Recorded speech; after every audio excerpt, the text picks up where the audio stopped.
తీసుకొస్తారు మళ్ళీ ఇప్పుడు ఏందో అర్థమైతే ఇక్కడ పోయి సౌత్ జోన్ తీసుకుపోయి నార్త్ కలుపుతాడు, నార్త్ తీసుకొచ్చి వెస్ట్ కలుపుతారంట, వెస్ట్ ఈస్ట్ కలుపుతారంట. పిచ్చోన్ చేతిలో రాయిస్టట్ అయిందయా మా హైదరాబాద్ నగర ప్రజలకైతే. ఊర్లలో ఏం చేస్తున్నామో దేవుడి గారు కానీ హైదరాబాద్ నగర్ అంతా కూడా అస్తవ్యస్తం, అయోమయం, ఆగం అంతా. హైదరాబాద్ నగరంలో రోజుకి చెత్త పేరుకుపోతున్నది. సిగ్గుండాల మాట్లాడుతానికి.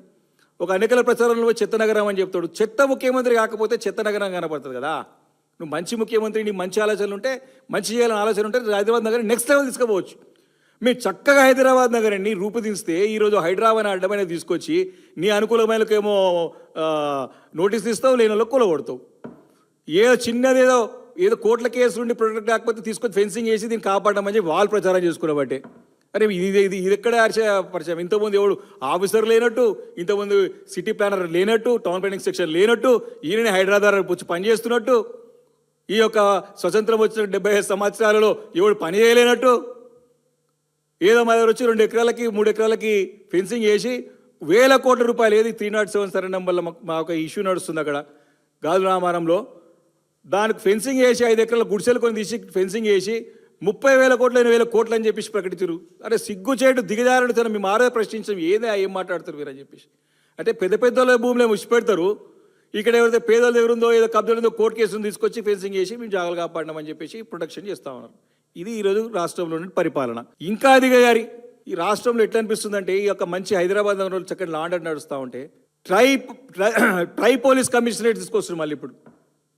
ఏందో అర్థమైతే ఇక్కడ పోయి సౌత్ జోన్ తీసుకుపోయి నార్త్ కలుపుతాడు, నార్త్ తీసుకొచ్చి వెస్ట్ కలుపుతారంట, వెస్ట్ ఈస్ట్ కలుపుతారంట. Hyderabad GHMC number of awards అందుకున్నది. మోస్ట్ నేషనల్ క్లీన్నెస్ సర్వే అవార్డులో కూడా best city in solid waste management అందుకున్నది అవార్డు.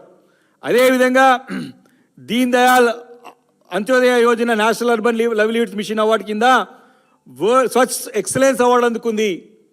జాతీయ స్థాయిలో only metro city over 1 million, 10 లక్షల జనాభా కంటే ఎక్కువ ఉన్నటువంటి నగరాల్లో the only city to get the award is Hyderabad city under KCR, under rule, under KTR, under municipal administration minister ఉన్నప్పుడు వారి రెజ్యూమ్లో అందుకున్న అవార్డు స్వచ్ఛ ఎక్సలెన్స్ అవార్డు అందుకున్నది.